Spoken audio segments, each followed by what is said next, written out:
Nagtungo si Aling Susan kay Melba, nagbabaka sakaling napansin nito ang apo niyang doktor na si Annalyn.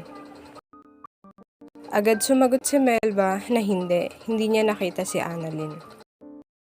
Mula sa itaas, sinubukan pa din ni Annalyn sumigaw kahit namigay sa bibig niya.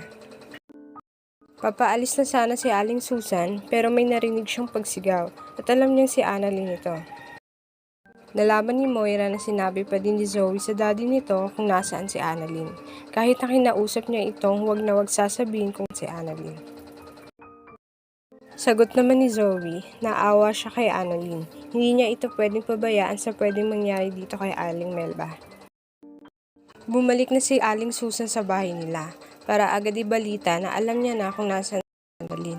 Sinabi niya kailangan niyang tumawag ng pulis dahil nasa panganib ang apo niya.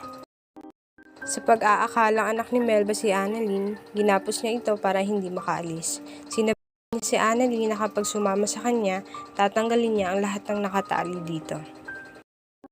Nagpanggap naman si Annalyn na sasama siya dito para matanggal lang ang nakataling lubid sa kamay at paa.